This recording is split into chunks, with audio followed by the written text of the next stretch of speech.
তৃষ্ণা এমন একটা জিনিস যেটা ছোট থেকে বড় সবারই লাগে।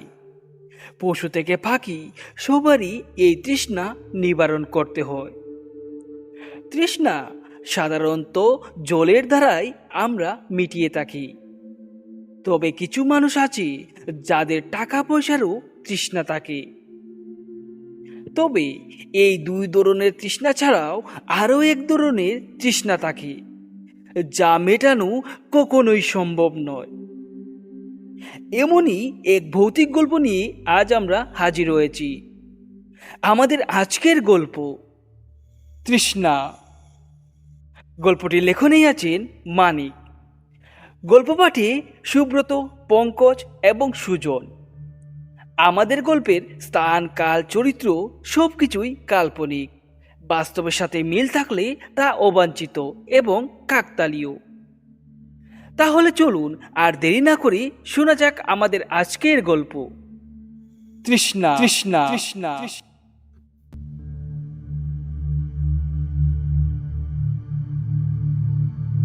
সেদিন শিশির তার মাসির বাড়ি থেকে বাড়ি ফিরছিল। তার মাসির বাড়িতে একটা অনুষ্ঠান ছিল এবং সেটা সেরেই সে তার বাড়ির জন্য রওনা দিচ্ছিল। তার মাসির বাড়ি থেকে তার বাড়ির দূরত্বটা কমপক্ষে 60 থেকে 8 কিলোমিটার হবে। তখনকার যুগে গাড়ি চলাচল তেমন একটা ছিল না, তাই সে পায়ে হেঁটেই রওনা দেয়। বাড়িতে তাড়াতাড়ি পৌঁছানোর জন্য সে তার মাসির বাড়ি থেকে দুপুরবেলায় রওনা দেয় এবং সে হাঁটতেই থাকে। হাঁটতে হাঁটতে সে একটা রাস্তার মোড়ে এসে পৌঁছায়। আগেরবারও সে এইভাবে হেঁটে এসেছিল তার মাসির বাড়িতে, তবে আজকে তার কাছে এই পথটা একেবারে অচেনা লাগছে। যে পথটা একেবারে সুন্দর রাস্তায় পরিণত ছিল, এখন সেই পথটার চারপাশে শুধু জঙ্গল। শিশির একবার মনে মনে ভাবল, আগে তো অনেকবার মাসির বাড়িতে এসেছি, তবে এই পথটা আজ কেন অচেনা লাগছে? আর এত জঙ্গলে বা কি করে হলো? কিছুই তো বুঝতে পারছি না। মনে হচ্ছে আমি আজকে একটা ভুল পথ অনুসরণ করছি। তবে এই পথটা তো সেই পথই যেই পথ দিয়ে আমি এসেছিলাম, তবে এর আশেপাশে এত জঙ্গল হলো কি করে? কিছুই তো বুঝতে পারছি না। যাই হোক, হয়তো আমার চোখের ভ্রম হতে পারে, যেটা আমি আগে দেখিনি। যাই, তাড়াতাড়ি করে পা চালাই, নয়তো সন্ধে হওয়ার আগে আমি বাড়িতে যেতে পারবো না। নিজে নিজে এইসব কথা বলে সে আরো দ্বিগুণ গতিতে হাঁটতে শুরু করে। এইভাবেই কিছুক্ষণ হাঁটার পর হঠাৎ একটা ত্রিমুখী রাস্তার মোড়ে এসে সে দাঁড়ায়। তবে সে দাঁড়ানোর পিছনে একটা কারণ ছিল বটে।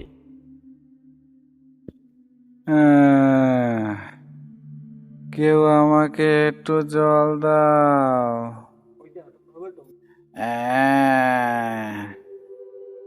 কেউ আমাকে একটু জল দাও, আমার অনেক পিপাসা পেয়েছে। জল দাও আমাকে।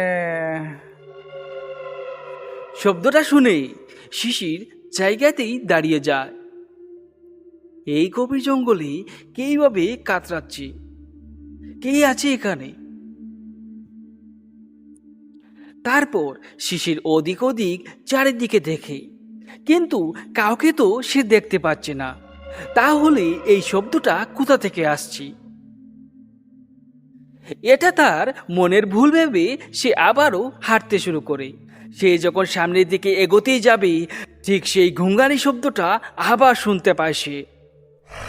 তুমি যেও না, আমাকে একটু জল দাও, আমার অনেক পিপাসা পেয়েছে। আমি অনেক দিনের পিপাসী, আমাকে একটু জল দাও। এই শব্দটা শুনে শিশির আবারও দাঁড়ায়। এবং চারিদিকে আবারও তাকায়। তখন সে দেখতে পায় সে যে পথটা দিয়ে এসেছিল তার পাশে বড় একটা গাছ আছে এবং সেই গাছের নিচে একজন বয়স্ক জীর্ণদেহ লোক বসে আছে এবং সেখানে বসে বসেই সে ঘুংরাচ্ছে। তখন শিশির তার কাছে যায় এবং তাকে গিয়ে বলে, কি হয়েছে বাবা, আপনি এইভাবে গাছের নিচে বসে ঘুংরাচ্ছেন কেন? আর আপনি যদি তৃষ্ণার্ত হন তাহলে এখানে বসে কার কাছে জল চাইছেন আপনি? আমার কেউ নেই বাবা, আমি এই সংসারে একা। আমাকে একটু জল দাও, আমার অনেক পিপাসা পেয়েছে। বৃদ্ধ লোকের এরূপ করুণা সুর শুনে তার মন গলে যায় এবং সে হতভম্ব হয়ে পড়ে, কারণ তার সাথে এক বিন্দু জলও নেই। সে কি করবে চিন্তা করে পারছে না। তখন সেই বৃদ্ধ লোককে সে বলে, বাবা, আপনাকে তো আমি জল পান করাতে চাই, কিন্তু আমি এই গভীর জঙ্গলে এই জনশূন্য পথে কোথায় জল পাবো? ওই দেখো, ওই জঙ্গলের রাস্তা দিয়ে একটু সামনে গেলেই ঝর্ণা পাবে। সেখান থেকে আমার জন্য একটু জল নিয়ে আসো। এক ফোঁটা জল পেলেই আমার তৃষ্ণা মিটে যাবে। আমাকে একটু সাহায্য করো বাবা। তারপর শিশির দৌড়ে এসে জঙ্গলের পথ অনুসরণ করে এবং জঙ্গলের পথ ধরে হাঁটতে হাঁটতে অবশেষে সে ঝর্ণার দ্বারে গিয়ে পৌঁছায় এবং সেখানে গিয়ে সে অনেক খুশি হয়ে যায়। যাই হোক, জীবনে একটা ভালো কাজ আমি করতে পারছি। একজন তৃষ্ণার্তকে আমি জল পান করাতে পারবো। এর থেকে সুখ আর জীবনে কি হতে পারে? আহ, কি সুখ! ওদিকে শিশিরের বাড়ির লোকজন খুবই চিন্তায় আছেন, কারণ খবর পাওয়া গেছে শিশির তার মাসির বাড়ি থেকে ঠিক দুপুরবেলায় বের হয়েছিল। এতক্ষণে তার বাড়ি আসার কথা। রাত্রি এখন প্রায় 7টা, তবে সে বাড়ি আসেনি। খবর নিয়ে জানা গেছে সে তার মাসির বাড়িতেও নেই। তাহলে শিশির গেল কোথায়? এইভাবেই পুরো দিনরাত কেটে যায়। শিশিরের একটা ছোট্ট ভাই ছিল। সে বলল, আরে মা, এত চিন্তা করো না তো। ও দাদা ওইখানে গেছে, একটু দেরি হচ্ছে, ও আসবে এমনিতেই। এত চিন্তা কিসের? ও আসবে আসবে। হয়তো আসার পথে তার কোনো বন্ধুর বাড়িতে থেকে গেছে, কাল নিশ্চয়ই সে চলে আসবে। আর দাদার কথাও বলি, ওই বলে তো যেতে পারতো যে আসার পথে তার বন্ধুর বাড়িতে থাকবে। শুধু শুধু আমাদের টেনশনে ফেলছে। সেই দিন রাত্রি কেটে যায়। পরদিন সকালবেলা শিশির বাড়ি আসার কথা, তবে তখনও শিশির বাড়ি আসেনি। এবার তার মা, বাবা, কাকা সবাই চিন্তিত হয়ে পড়ে।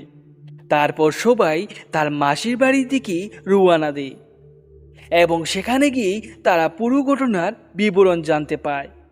তার মাসি তাকে বলে, শিশির কাল দুপুর বেলায় আমাদের বাড়ি থেকে বেরিয়ে গেছে। সে খুব তাড়াহুড়ো করেই আমাদের বাড়ি থেকে চলে গিয়েছিল। সে বলেছিল তার বাড়িতে নাকি কি একটা কাজ আছে, তাই সন্ধ্যা হবার আগে সে বাড়িতে পৌঁছতে হবে। তাই আমরাও ভেবেছি সে হয়তো বাড়িতে চলে গেছে, কিন্তু এখন এসব কি বলছো তোমরা? আমি তো কিছুই বুঝতে পারছি না। তখন তারা সবাই তার মাসিকে বলে যে শিশির বাড়িতে আসেনি। এবার তারা সবাই মিলে শিশিরকে খুঁজতে শুরু করে, কিন্তু কেউ কোথাও তার পাত্তা পায় না। শিশিরের কাকা শ্যামলবাবু ও তার ছোট ভাই রামু, তারা দুজন একত্রিত হয়ে সেই রাস্তাকে অনুসরণ করে এবং তারা দুজন বলে যে এই রাস্তাটা আমরা অনুসন্ধান করে দেখব, হয়তো সে পথ ভুল করে এই রাস্তাতেই ঘুরপাক কাটছে। তাই শিশিরের কাকা শ্যামলবাবু ও তার ভাই রামু তারা দুজন রোয়ানা দেয় সেই পথটির দিকে। কিরে রামু, তুই কি কোনো শিশিরের বন্ধুর বাড়ির ঠিকানা জানিস? যা এই পথে পড়ে। কাকা বলেছ তো ঠিক, কিন্তু এমন তো আমার কিছু জানা নেই। তবে আমাদের বাড়ির পাশে তো অনেক বন্ধু ওর আছে, ওই রাস্তায় তো আমার এমন কিছু মনে পড়ছে না, তবে খুঁজতে তো হবে। ঠিক আছে, চল সামনে আরেকটু জায়গা হেঁটে দেখে আসি। তবে হ্যাঁ, ওই পাশের জঙ্গলটা ভালো করে আমাদের দেখতে হবে, হয়তো সে পথ ভুল করে এখানে ঢুকে গেছে। এই বলে শিশিরের কাকা ও তার ভাই সামনের দিকে আরো দ্রুত গতিতে এগোতে থাকে। ওদিকে প্রায় বিকেল ঘনিয়ে আসছে, তাই তারা তাড়াহুড়ো করে অনুসন্ধানের কাজ চালাতে থাকে। এমন সময় তারা ত্রিমুখীর রাস্তার মোড়ে আসে এবং সেই ত্রিমুখী রাস্তার মুখে আসতেই তারা শুনতে পায় ঘুঘানির শব্দ। কেউ যেন ঘুঙ্গিয়ে ঘুঙ্গিয়ে কোনো একটা কথা বলছে। কেউ আমাকে একটু জল দাও, আমার অনেক পিপাসা পেয়েছে। যা কাকা, কাকা কিছু শুনতে পেলে? হ্যাঁ হ্যাঁ, আমিও তো শুনতে পেলাম, কিন্তু শব্দটা কিসে তা তো বুঝতে পারছি না। এটা কি কোনো মানুষ না জন্তু জানোয়ারের শব্দ? আমি ঠিক বুঝতে পারছি না, তোর কি মনে হয়? তারা দুজন সেখানে দাঁড়িয়ে নিজেদের মধ্যে বিবেচনা করছে আদৌ এটা কিসের শব্দ। তবে শব্দটা দুবার করেই বন্ধ হয়ে গেছে, আর কোনো শব্দ হচ্ছে না। তাই তারা ভেবে নিল এটা কোনো পশুর শব্দ হতে পারে বা তাদের মনের কোনো ভুল, কারণ তারা একজনকে অনুসন্ধান করছে। হয়তো এটা তাদের মনের ভুল, সেটা ভেবেই তারা দুজন আবারও পা চালায়। তবে কয়েক পা চালাতেই ঠিক একই শব্দ আবার শুনতে পায় তারা দুজন। তবে এইবার তারা দুজন একত্রেই স্পষ্টভাবে সেই শব্দটা শুনতে পেয়েছিল। হ্যাঁ, যেও না, যেও না, আমাকে একটু জল দাও, আমার অনেক পিপাসা পেয়েছে, আমাকে একটু জল দাও। কাকা, কাকা এখন তো শুনতে পারছো ওইখানে কেউ না কেউ বিপদে আছে। হয়তোবা আমরা এখানে দাদাওকে পেতে পারি, দাদাও হতে পারে। চলো চলো কাকা, গিয়ে দেখি, চলো। হ্যাঁ হ্যাঁ রামু, চল তাহলে চল, হতে পারে শিশির এই জঙ্গলের মধ্যে রয়েছে।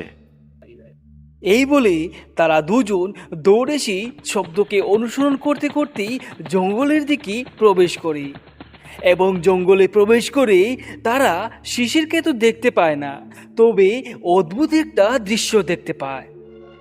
একটা গাছের নিচে একজন জীর্ণকায়া বয়স্ক লোক বসে আছেন এবং তার যেন শেষ সময়টা ঘনিয়ে এসেছে এবং তিনি সেই গাছের নিচে বসেই জল জল বলে ঘুংরাচ্ছেন।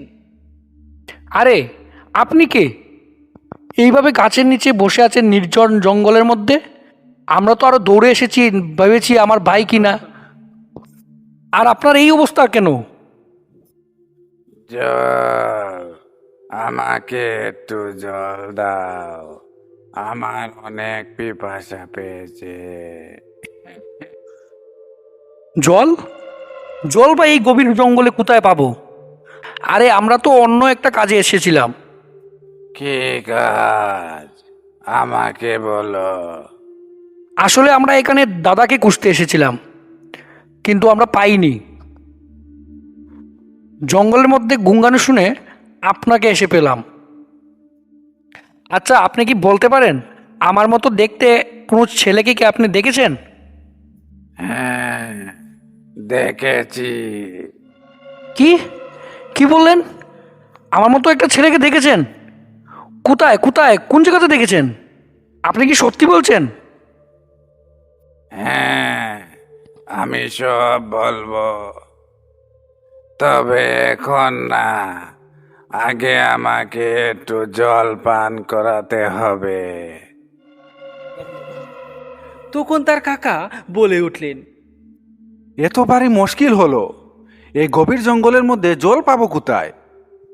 আর এই বৃদ্ধ লোককে যদি জল পান না করাই তাহলে সে আমাদেরকে কিছুই বলবে না। আচ্ছা ঠিক আছে, সব কিছুই তো বুঝলাম, তাহলে এই গভীর জঙ্গলের মধ্যে জল পাবো কোথায়? ওই সামনের পথ দিয়ে কিছু জায়গা যাওয়ার পর একটা ঝর্ণা পাবে। সেই ঝর্ণা থেকে আমার জন্য জল নিয়ে আসো। আমার অনেক পিপাসা পেয়েছে। এক ফোঁটা জলে আমার পিপাসা মিটে যাবে। আমি অনেক দিনের পিপাসী। জল দাও আমাকে এনে। তখন রামু বলে ওঠে, কাকা, আর সময় নষ্ট করা যাবে না, তাড়াতাড়ি করে আমাদের যেতে হবে, বৃদ্ধ লোকের জন্য জলটা নিয়ে আসি, নয়তো এই বৃদ্ধ লোক আমাদের কিছুই বলবে না। এই বলেই তারা দুজন ছুটে সেই ঝর্ণার দিকে। ঝর্ণার পথটা অবশ্য সেই বৃদ্ধ লোকটা দেখিয়ে দিয়েছিল। সেই পথটা ধরেই তারা দুজন বিদ্যুতের গতিতে ছুটছে, কারণ সেই বৃদ্ধের জন্য তারা জল আনতেই হবে, নয়তো তার দাদাকে সে আর খুঁজে পাবে না। তারা দুজন হাঁটতে শুরু করে। দূরে থেকে ঝর্ণার জলের শব্দ তারা দুজনই পাচ্ছিল, তবে তারা দুজন ঝর্ণার দেখা পাচ্ছিল না। তখন শিশিরের কাকা বলে উঠলেন, কিরে রামু, আর কতক্ষণ এইভাবে হাঁটবো?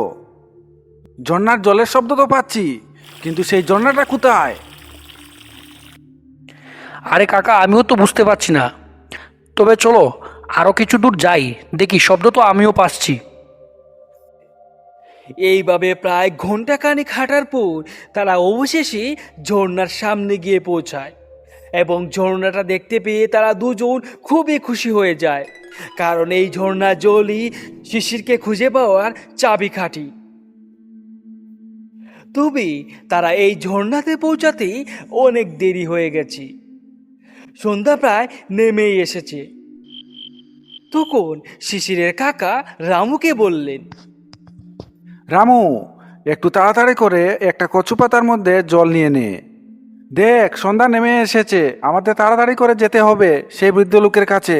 তাড়াতাড়ি কর, আমি উপর থেকে তোকে পাহারা দিচ্ছি। হ্যাঁ হ্যাঁ হ্যাঁ কাকা, তুমি উপরে থেকে দেখো, আর আমি নিচে যাচ্ছি জল আনার জন্য। এই বলে রামু নিচের দিকে নামতে শুরু করে। তার কাকা উপর থেকে তাকে পাহারা দিচ্ছেন।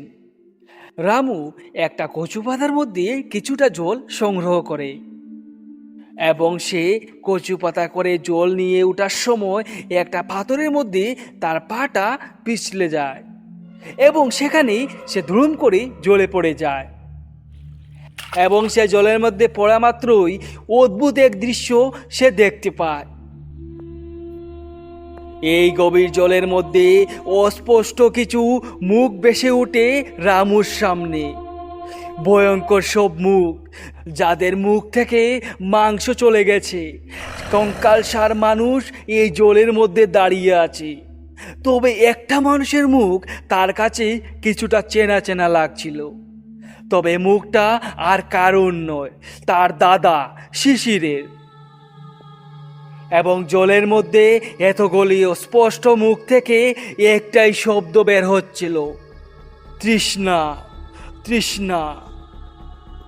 রামু এই জলের ভিতরে এই বিভৎস দৃশ্য দেখে সে ঝাপটে উপরে ওঠে এবং চিৎকার করে তার কাকাকে বলে, কাকা, কাকা, এই কি দেখলাম আমি?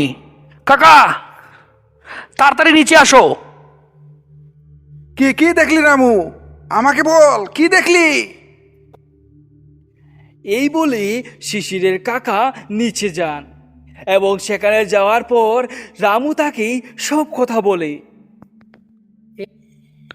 কাকা, আমি অদ্ভুত এক জিনিস দেখেছি ওই গভীর জলের মধ্যে। কাকা, এই গভীর জলের ভিতরে দেখেছি আমি অজস্র কঙ্কাল। এর মধ্যে একটা মুকুই আমার খুব চিনা চিনা লাগছিল। সেটা আর কারো নয়, সেটা আমার দাদার। কি কি বললি তুই? এটা কি সত্যি? তবে এ কি করে হতে পারে? না না, এটা তোর মনের ভুল। না না কাকা, ওটা আমার মনের ভুল হতে পারে না, ওটা আমার মনের ভুল নয় কাকা। আচ্ছা ঠিক আছে, চল এ বিষয়ে পরে কথা হবে। এখন বৃদ্ধ লোকের জন্য জলটা নিয়ে যাই, তাড়াতাড়ি কর। রামু হাজারো চেষ্টা করে তার কাকাকে বিশ্বাস করাতে পারছিল না যে এই জলের মধ্যে তার দাদার মুখটা সে দেখেছে, তার সাথে দেখেছে অজস্র কঙ্কালসার মুখ। বাধ্য হয়ে কাকার চাপে পড়ে সে কচু পাতার মধ্যে জল নিয়ে উপরে উঠতে শুরু করে। তার কাকা তার আগে আগে চলছিলেন এবং সে তার কাকার পিছু পিছু হাঁটছিল। উঁচু জায়গাটা উঠতেই তারা দেখতে পায় সেই বৃদ্ধ লোককে। সেই বৃদ্ধ লোক এবার তাদের সামনে এসে হাজির হয়েছেন। আরে, আপনি এতটা পথ কিভাবে আসলেন? আমাদের আসতে আসতে প্রায় সন্ধ্যায় নেমে গেল। আপনি কিভাবে আসলেন? না, আমি তোমাদের জন্য অপেক্ষা করতে করতে তোমাদের পিছন পিছন চলে এলাম। তখন রামুর মনে একটা সন্দেহ উকি মারে।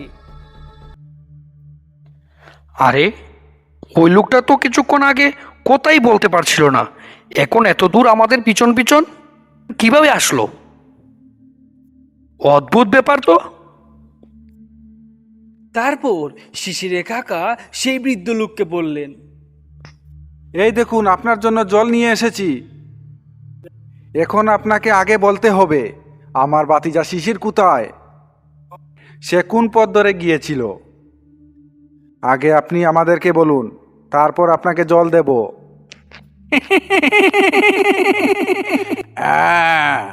ওই ছেলেটা। এরপরই সেই বৃদ্ধ লোকটা তার আসল রূপ দেখায়। এবার সেই বৃদ্ধ লোকটা তার আসল রূপে আসে এবং সে ভয়ঙ্করভাবে হাসতে হাসতে আঙ্গুল দিয়ে ইশারা করে সেই জলের দিকে।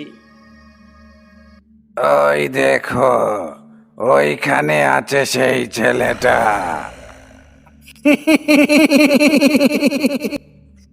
শুধু ও নয়, ওর মতো আরো অনেক ছেলের আছে ওই জায়গায়।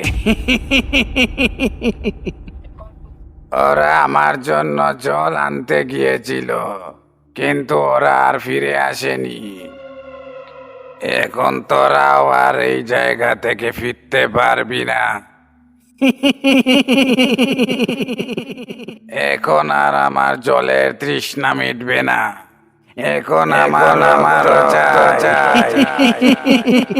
এখন তোদের রক্তে আমার পিপাসা মিটবে।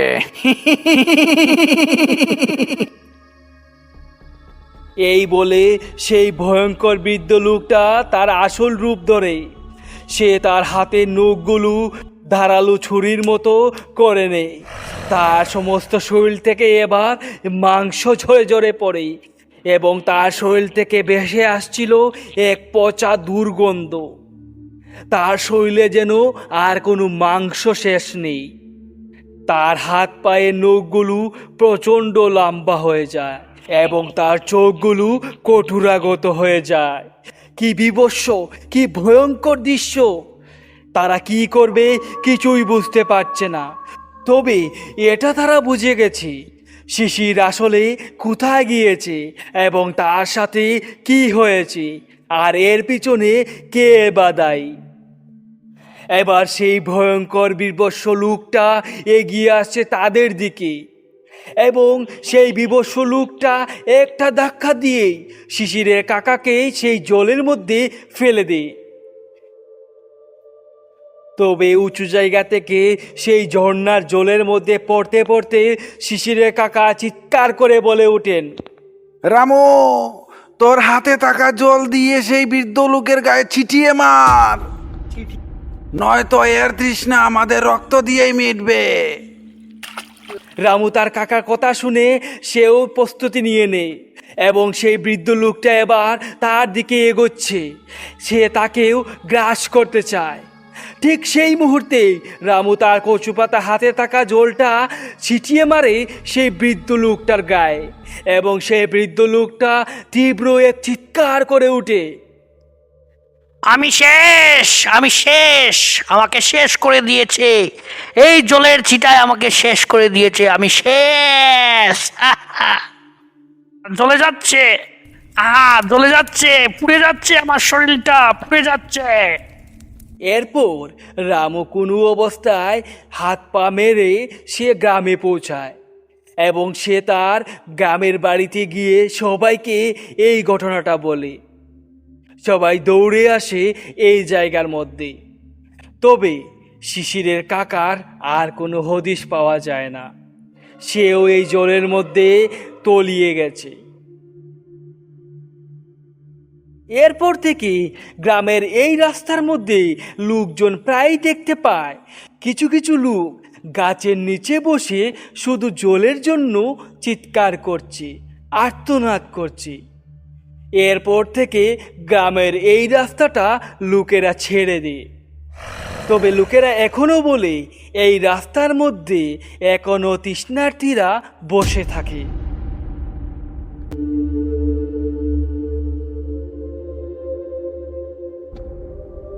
আপনারা এতক্ষণ শুনছিলেন আমাদের আজকের গল্প তৃষ্ণা। গল্পটি লেখনে ছিলেন মানিক, গল্প পাঠে পঙ্কজ, সুব্রত, সুজন। আমাদের গল্পটা যদি আপনাদের ভালো লাগে তাহলে অবশ্যই আমাদের ভিডিওটিকে লাইক এবং ইউটিউব চ্যানেলটিকে সাবস্ক্রাইব করে যেতে ভুলবেন না। দেখা হচ্ছে আবারও কোনো নতুন ভৌতিক গল্পে। ততক্ষণের জন্য সবাইকে শুভরাত্রি।